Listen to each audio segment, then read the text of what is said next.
नमस्कार, हमारे खास कार्यक्रम 2 साल मोदी सरकार में आपका स्वागत है। सरकार और शासन जैसे शब्द जब दिलो दिमाग में आते हैं तो सामने आती है बड़ी बड़ी योजनाएं, बड़ी बड़ी नीतियां, लेकिन सोच का बदलाव अपने आप कई सारी चीजों को बदल देता है।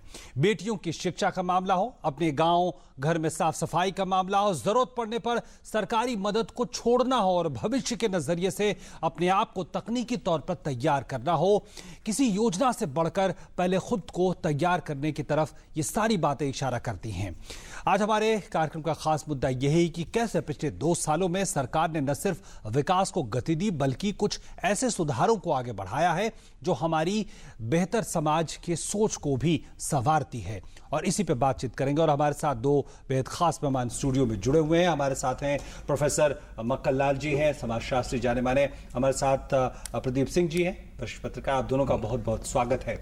लेकिन अगर हम समाज के बदलाव की बात करते हैं, बदलती सोच, बदलते भारत की बात करते हैं, तो कुछ योजनाएं, कुछ पहल सामने आते हैं और इसमें सबसे पहले बेटी बचाओ बेटी पढ़ाओ का नाम लिया जा सकता है, जिसने एक बड़े बदलाव की नींव रखी है और आंकड़े भी अब गवाही देते हैं। हम बात कर सकते हैं स्वच्छ भारत अभियान की, जिसने एक बरसों पुरानी सोच जो साफ सफाई से जुड़ी थी उसको बदलाव की कोशिशें की हैं। गिव इट अप एक बड़ी योजना, बड़ी पहल बनकर सामने आई है। और हम बात कर सकते हैं डिजिटल लिटरेसी की, जो अपने आप में जो एक डिजिटल डिवाइड की बात कही जाती थी उसको पाटने की एक बड़ी पहल के तौर पर इसे हम देख सकते हैं।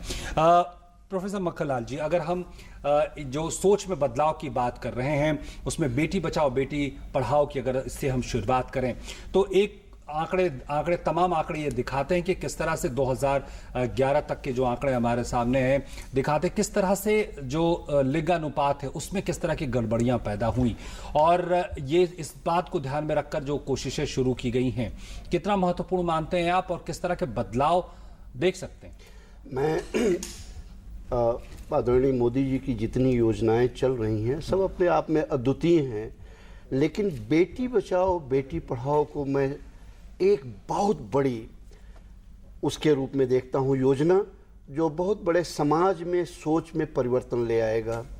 हमें आप ये सोचिए, बेटी बचाओ शब्द क्यों कहना पड़ा? बेटी पढ़ाओ का अगर सिर्फ रहता तो समाज की एक सोच नजर आती। बेटी बचाओ, हमारे समाज की ये स्थिति ऐसी क्यों आई कि ये नारा देना पड़े? लिहाजा बेटी बचाओ के साथ और भी तमाम मुद्दे जुड़े हुए हैं। बेटियों को हम लोगों ने क्यों त्यागना शुरू किया? उस मेंटलिटी में जब जाइए तो प्रधानमंत्री जी ने एक पूरी सदियों सदियों सदियों से चली आ रही परंपरा के ऊपर न केवल एक मानसिक कुरीतियां जो है, परंपरा है, कुरीति है, चाहे जो हो कहिए, कुरीतियां ही हैं, उसको उन्होंने बहुत बड़े पैमाने में बदलने की बात कही। और इससे पूरा समाज, उसका रहन सहन, उसका सोचने का ढंग, उसका एक जो इकोनॉमिक सिस्टम बेटी के साथ जुड़ा है, बिल्कुल वो सब बदलेगा। बिल्कुल। और इस बदलने के साथ देश में खुशहाली भी आएगी। आप लक्ष्मी अगर कहते हैं उन्हें तो लक्ष्मी को त्यागना तो कोई बात नहीं थी।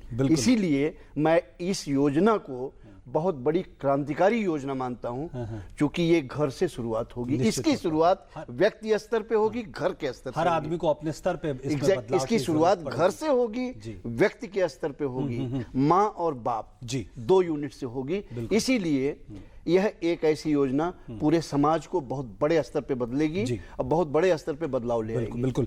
प्रदीप जी, आंकड़े दिखाते हैं, जो हम अपने दर्शकों को आंकड़े दिखा भी रहे हैं, वो बताते हैं कि हरियाणा का हम उदाहरण ले लें और सबसे ज्यादा चर्चा होती है हरियाणा की जब लिंगानुपात की बात करते हैं। साल 2011 में लिंगानुपात 834 था, 2011 में 834 था, 2015 में 905 आ गया। थोड़ा सुधार हम देखते हैं और यही वो वक्त भी था जब प्रधानमंत्री ने बेटी बचाओ बेटी पढ़ाओ अभियान की शुरुआत की। हम जानते हैं कि पानीपत से शुरुआत की थी 2015 में।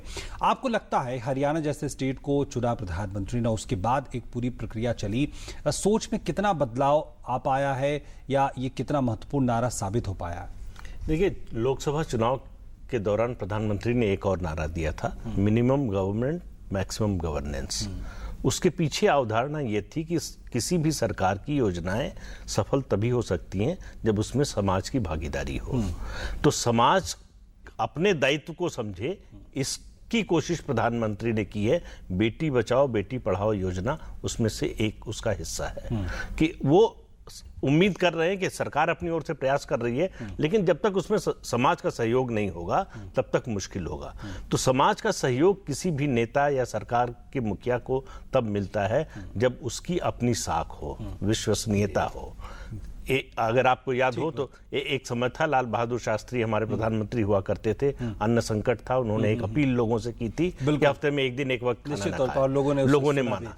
तो ये देखिए नेता की परीक्षा यही होती है। अब उन्होंने हरियाणा से शुरू किया, जो सबसे चुनौती वाला राज्य था। बिल्कुल वो किसी और राज्य से भी शुरू कर सकते थे जहां नतीजे और जल्दी मिल सकते थे, लेकिन उन्होंने इस चुनौती को स्वीकार किया कि जहां सबसे खराब स्थिति है वहां से शुरुआत। बिल्कुल मखनलाल जी, एक और मुद्दा इससे जुड़ा था। हम जानते हैं कि अगर बालिकाएं नहीं जा रही थी स्कूल तो एक बड़ा कारण था शौचालय का न होना, ये भी हम जानते हैं। और जिस तरह से लक्ष्य रखा गया 1 साल के अंदर जो तमाम सरकारी स्कूलें हैं उसमें लड़के और लड़कियों के लिए अलग से शौचालय की व्यवस्था की गई, ये कितना बड़ा बूस्ट साबित हुआ और ये कितना बड़ा एक बाधा थी? ये बहुत बड़ी बाधा थी। मैं गांव का रहने वाला हूं, लिहाजा उदाहरण वहीं से दूंगा। शौचालयों का न होना सबसे बड़ी संकट की स्थिति स्त्रियों के लिए आती है। आप जेंट्स के लिए आज भी चाहे गांव हो चाहे शहर हो स्थितियां कम विकट होती हैं। प्रधानमंत्री जी ने इसे देखा है।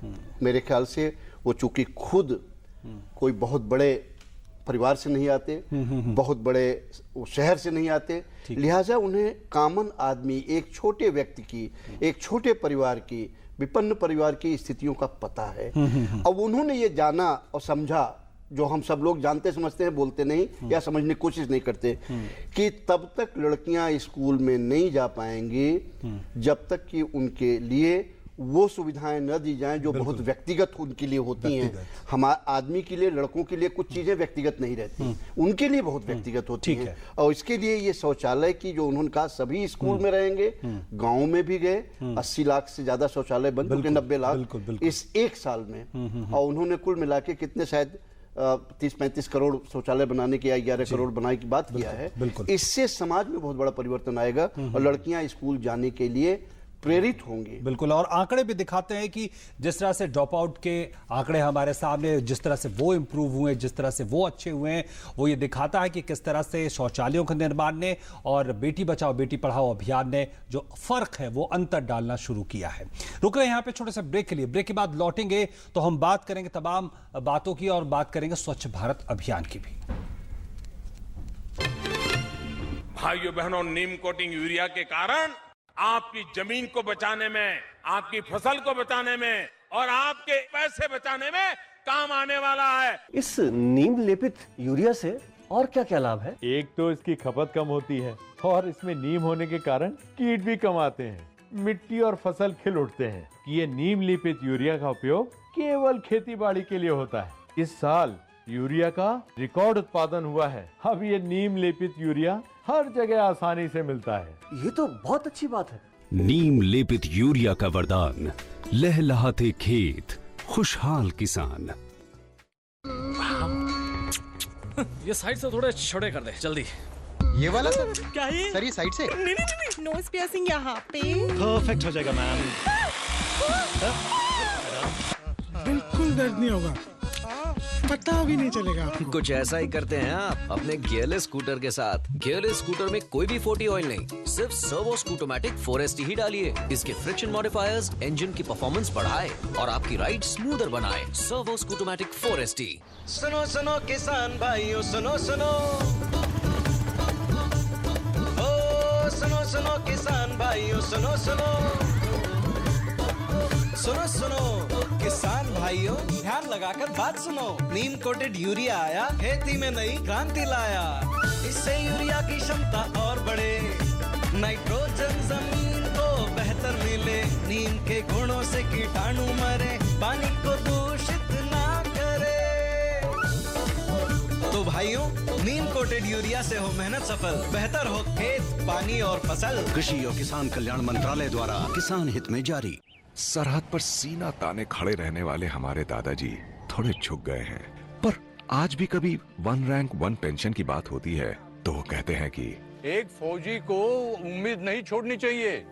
मैंने जब उन्हें फोन पर बताया कि प्रधानमंत्री दिवाली मनाने हमारी यूनिट पर आ रहे हैं तो बोले, अरे अब की बात OROP यार। जब सरकार ने OROP अनाउंस किया तो खुश हो गए। देर से सही खुशी आई तो।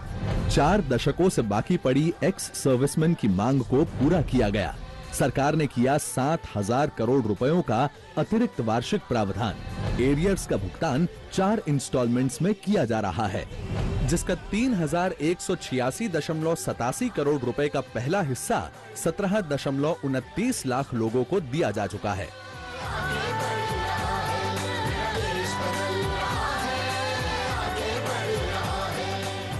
मुथूट फाइनेंस, भारत का नंबर 1 भरोसेमंद फाइनेंस डाइवर्सिफाइड ब्रांड, जो आपको देता है भारत का सबसे बढ़िया गोल्ड लोन, यानी सबसे बढ़िया ब्याज दर, सबसे अधिक लोन राशि, घर बैठे ऑनलाइन गोल्ड लोन की सुविधा। ऑनलाइन इंटरेस्ट का भुगतान करें, कॉल करें 1800-120-2838।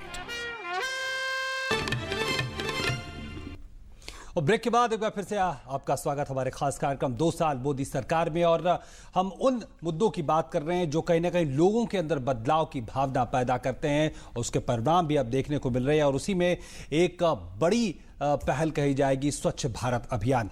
मक्खनलाल जी, मैं स्वच्छ भारत अभियान और इस पे लगातार प्रधानमंत्री जोर देते रहे। 2 अक्टूबर 2014 से जब उसको इन्होंने लॉन्च किया, अभी हम बात कर रहे थे बालिकाओं की शिक्षा की, और हमने देखा किस तरह से बालिका शिक्षा में शौचालयों के निर्माण ने एक बड़ी भूमिका निभाई है। ड्रॉप आउट रेट के आंकड़े भी इस बात की गवाही देते हैं।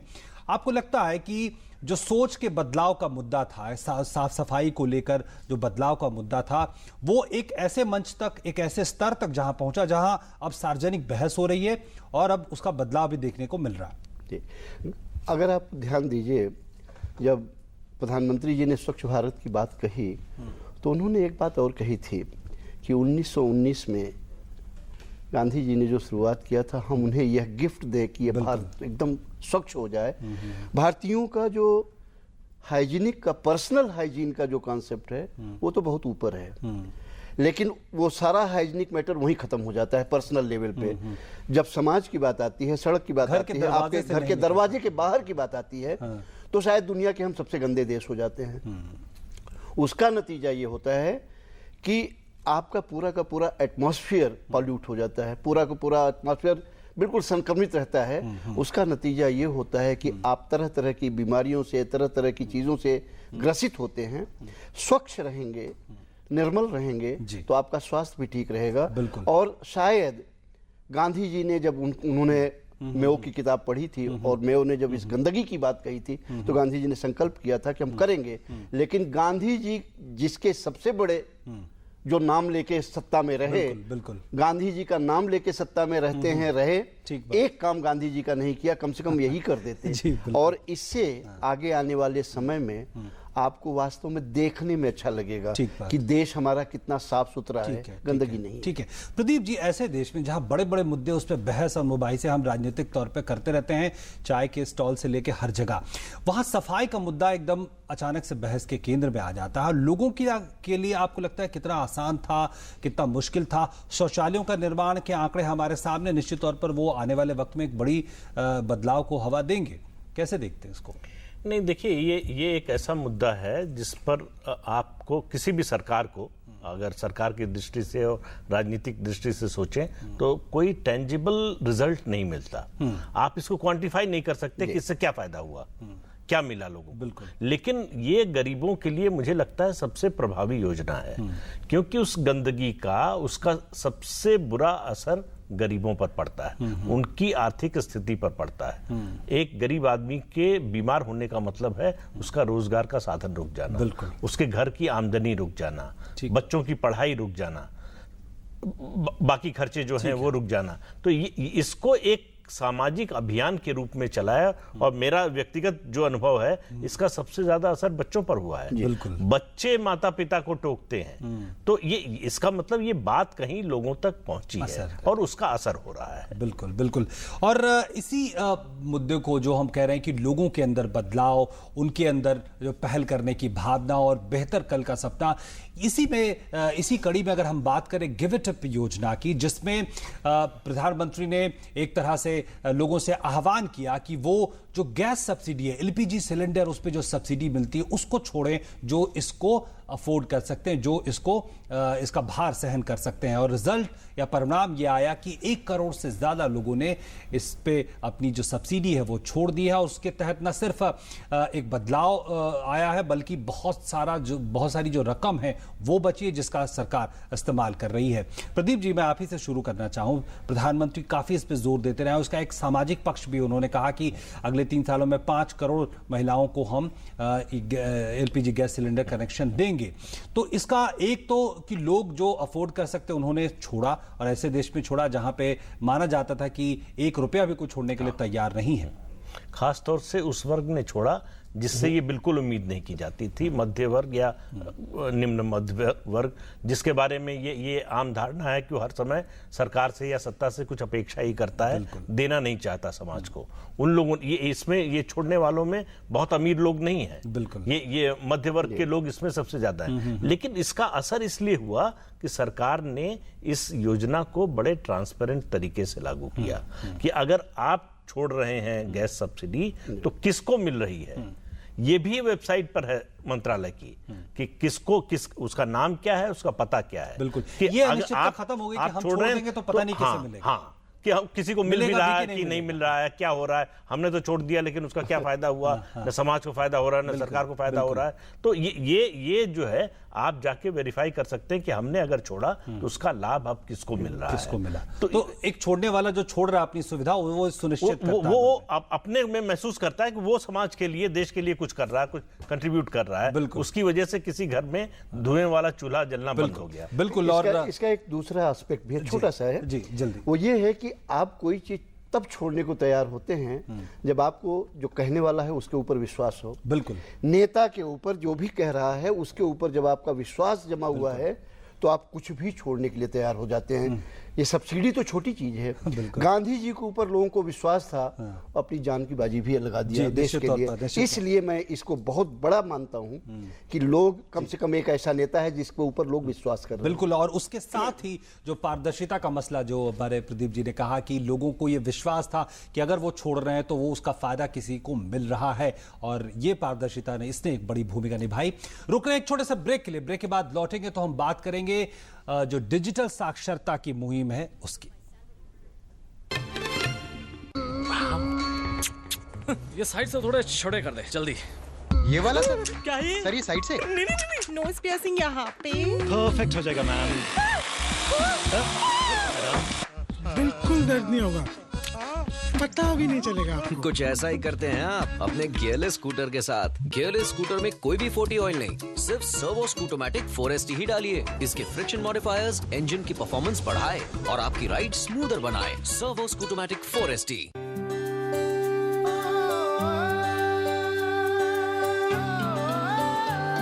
देखो आसमां में खिलकर सूरज निकल रहा है, देश का परचम अब ऊंचा उड़ रहा है, बरसों का अंधेरा रोशन हो रहा है, गरीब की रसोई से धुआं हट रहा है। मेरा देश, मेरा देश, मेरा देश, मेरा देश बदल रहा है, आगे बढ़ रहा है, मेरा देश बदल रहा है, आगे बढ़ रहा है। जीवन की खुशहाली में न आने दे एक भी विराम, समय पर करें अपनी बीमा किश्त का भुगतान। याद रहे 25 से 31 मई तक आपके बीमा प्रीमियम की राशि अपने बैंक के बचत खाते में अवश्य जमा रखें। वार्षिक प्रीमियम सिर्फ 330 रुपए प्रधानमंत्री जीवन ज्योति बीमा योजना के लिए, सिर्फ 12 रुपए प्रधानमंत्री सुरक्षा बीमा योजना के लिए। आज ही अपनी नजदीकी बैंक शाखा या बैंक मित्र बीमा एजेंट से संपर्क करें। जनहित में जारी। मुथूट फाइनेंस, भारत का नंबर 1 भरोसेमंद फाइनेंस डाइवर्सिफाइड ब्रांड, जो आपको देता है भारत का सबसे बढ़िया गोल्ड लोन, यानी सबसे बढ़िया ब्याज दर, सबसे अधिक लोन राशि, घर बैठे ऑनलाइन गोल्ड लोन की सुविधा, ऑनलाइन इंटरेस्ट का भुगतान करें, कॉल करें 1800-120-2838। हम सब स्कूल साइकिल से जाते हैं, सुबह 8 बजे से 4 बजे तक वहीं रहते हैं। पहले स्कूल में शौचालय न होने के कारण कभी इधर तो कभी उधर जाना पड़ता था। बारिश के दिनों में तो पूछो ही मत। पर अब तो हमारे स्कूल में भी शौचालय है, लड़कों का अलग और लड़कियों का अलग। स्वच्छता अभियान की वजह से लोगों में सफाई के प्रति जागरूकता बढ़ी। 1.92 करोड़ शौचालयों का निर्माण किया गया। रूरल सैनिटेशन कवरेज 42% से बढ़कर 52% हो गई है। स्वच्छ भारत स्वच्छ विद्यालय के अंतर्गत लड़कियों के लिए 4 लाख से अधिक शौचालय बनाए गए। अब की बार मिला अपना अधिकार।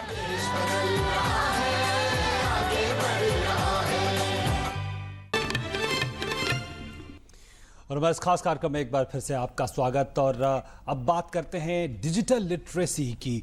मक्खनलाल जी, हम जानते हैं कि किस बड़े पैमाने पर डिजिटल इंडिया का अभियान चल रहा है और जिस तरह के लक्ष्य हमारे सामने है कि 2020 तक 60 करोड़ लोगों तक इंटरनेट की पहुंच होगी और उसमें एक बड़ी भागीदारी ग्रामीण क्षेत्रों की होगी। ऐसे वक्त में जब डीबीटी, जनधन और इस तरह की जो आर्थिक समावेशन की जो प्रक्रिया है वो चल रही है, लोगों को यह एहसास दिलाना कि अब वक्त है डिजिटल लिटरेसी का, यानी जो वक्त बदल रहा है उसके साथ चलने का। कैसे देखते हैं इस कदम को? डिजिटल लिटरेसी को मैं इस देश की बहुत आगे बढ़ने की दिशा में कदम ये देखता हूँ कि डिजिटल लिटरेसी के साथ आप दुनिया के साथ खड़े पाते हैं अपने आप को।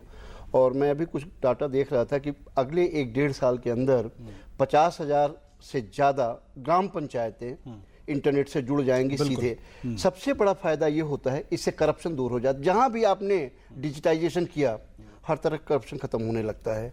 दूसरी बात है कि लोगों को दुनिया की पूरी मार्केट, दुनिया की सारी इंफॉर्मेशन गांव के लोगों को भी पता है कि क्या हो सकता है। आप इंटरनेट बैंकिंग कर सकते हैं, आप अपने बैंक का काम कर सकते हैं, घर बैठे आप अपना सारी जमीन जायदाद का हिसाब देख सकते हैं। उससे होगा ये कि जहां करप्शन को खत्म करने की ये बहुत बड़ी पहल होगी और ये बहुत दूर तक जाएगा देश को आगे बढ़ाने में। जी, एक बड़ी बात चर्चा होती थी प्रदीप जी, जो है डिजिटल डिवाइड की बात होती थी। और हम जानते हैं कि किस तरह से शहरों में इंटरनेट का इस्तेमाल है और गांव में किस तरह का इस्तेमाल है। हालांकि वो तेजी से बढ़ रहा है। उस लिहाज से, उस डिजिटल डिवाइड के बहस के लिहाज से देखें तो कैसे इस पहल को देखते हैं? नहीं, बिल्कुल देखिए, उसी को पाटने की कोशिश है। गांव तक अगर आप पहुंच रहे हैं, डिजिटल लिटरेसी को बढ़ा रहे हैं, तो देखिए उससे ई गवर्नेंस का जो है दायरा बढ़ेगा। बिल्कुल, ई गवर्नेंस का दायरा बढ़ेगा तो ह्यूमन इंटरफेस कम होगा। ह्यूमन इंटरफेस कम होगा तो करप्शन कम होगा। हम जब ई एग्री मार्केट की बात कर रहे हैं तो उसमें ये बहुत बड़ी भूमिका निभाएगा। आज सोचिए, अगर ई एग्री मार्केट होती तो नासिक का किसान जो अपनी प्याज 1 रुपए में बेच रहा है, वो दिल्ली की मंडी में अच्छे भाव पर बेच सकता था। उसको सड़क पर ले जाके फेंकना नहीं पड़ता। तो डिजिटल डिवाइड जैसे जैसे ये गैप कम होता जाएगा, देश में ई गवर्नेंस का दायरा बढ़ता जाएगा, जिसका लाभ देश की अर्थव्यवस्था को तो होगा ही, आम लोगों को भी होगा। लेकिन उसके लिए जरूरी होगा कि लोग डिजिटल प्लेटफॉर्म है उसका इस्तेमाल करना सीखें। नहीं, बिल्कुल नहीं। आप देखिए, जितनी तेजी से इसमें बढ़ोतरी हो रही है, विकास हो रहा है, उसको देखकर लग रहा है। देखिए, सीखते लोग तभी हैं जब उसका फायदा नजर आता है। फायदा नजर आएगा तो लोग सीखना शुरू करेंगे। आप मोबाइल को देखिए, एग्जैक्टली वही एग्जांपल मैं सोचा था कि ठेले पर चलने वाला आपका मोची, आपका बढ़ई, सबके पास मोबाइल है। वो इसलिए है कि उसकी उपयोगिता है, उससे फायदा हो रहा है। चलाने के लिए कहीं सीखने नहीं गया, वो कोई ट्रेनिंग नहीं दी गई किसी को मोबाइल कैसे ऑपरेट करें। बिल्कुल, निश्चित तौर पर। और शायद इसीलिए डिजिटल लिटरेसी अभियान के तहत लोगों को इंटरनेट, वर्ड और इस तरह की जो बेसिक चीजें होती है उसके लिए ट्रेनिंग दी जाएगी। उसके लिए ट्रेनिंग दी जाए, लेकिन हम एक चीज के लिए बहुत निश्चिंत हैं, जो प्रदीप जी ने कहा, जैसे जैसे लोगों को पता चलेगा ये करने से हमारा ये फायदा है, ये सीखने से ये फायदा है, विश्वास करिए ट्रेनिंग की कोई जरूरत नहीं है। आज के नए छोटे छोटे बच्चे अपने पेरेंट्स को सिखा रहे हैं कि कैसे, क्योंकि वो स्कूल में सीख के आ रहे हैं। हमको कंप्यूटर कोई प्रॉब्लम होती है तो मैं कहीं सीखने नहीं जाता, मैं अपनी बेटी से कहता हूँ जरा से इसको देखिए क्या। वही स्थिति हर घर में लागू होगी और घर के बड़े लोग जो बच्चे स्कूल में पढ़ रहे हैं उन्हीं से सीखेंगे। जो मोबाइल की टेक्नोलॉजी घर के बड़े बूढ़े छोटे बच्चों से सीख रहे हैं कि कैसे एसएमएस करना है, कैसे व्हाट्सएप करना है, कैसे इंटरनेट से इंफॉर्मेशन देखनी है, अखबार पढ़ना है। तो ये मुझे पूरा विश्वास है कि बहुत बड़ी ट्रेनिंग इंस्टीट्यूट, बहुत बड़ी चीजों की जरूरत नहीं पड़ेगी इसके लिए। घर के बच्चे खुद ही उसको हैंडल कर ले जाएंगे। और एक बड़ी बात होगी उसकी उपलब्धता। जिस तरर से आंकड़ा आपने भी दिया है और जिस तरह से एक आंकड़ा ये भी कहता है कि 3 साल में, अगले 3 साल में 2.5 लाख ग्राम पंचायतों को ऑप्टिकल फाइबर से जोड़ दिया जाए। 54,000 तो इसी साल जोड़ने का इरादा उनका। तो ऑप्टिकल फाइबर से जुड़े आपको अपने आप लगने लगता है कि फायदा कहाँ है, और आप उस रास्ते, ह्यूमन स्वभाव है, आदमी का स्वभाव होता है कि वो देखता है कि हमारे लिए क्या सुविधाजनक है, क्या फायदेमंद है, और उस रास्ते वो अपने आप आगे बढ़ जाता है। जी बिल्कुल। इसके आखिरी में प्रदीप जी मैं जानना चाहूंगा कि इस गांव तक ऑप्टिकल फाइबर पहुंचाना और उसमें एक बड़ा निवेश उसकी मांग है, आपको लगता है उस तरह का माहौल है, अब उस तरह से हम देख सकते हैं? बिल्कुल, देखिए माहौल है, लोगों की इच्छा भी है, उत्सुकता भी है जी। तो अगर सरकार इस तरह का इंफ्रास्ट्रक्चर तैयार करती है तो ये भविष्य के विकास की एक तरह से आधारशिला है, जिसके आधार पर आगे ई गवर्नेंस को आप गवर्नेंस, ई मंडिया, जो तमाम हम चीजों की बात कर रहे हैं वो कहीं ना कहीं आने वाले वक्त में डिजिटल प्लेटफॉर्म, छात्रों की दृष्टि से सोचिए कितना बड़ा सूचना का संसार उनके लिए उपलब्ध हो जाएगा। बिल्कुल बिल्कुल। आज फिलहाल हमारे पास वक्त इतना ही। बहुत बहुत धन्यवाद मक्खनलाल जी आपका और प्रदीप जी आपका हमारे कार्यक्रम में जुड़ने के लिए। और आज के हमारे इस अंक में इतना ही। फिर मुलाकात होगी किसी और मुद्दे के साथ, योजनाओं पे चर्चा के साथ। फिलहाल दीजिए हमारी पूरी टीम को इजाजत। नमस्कार।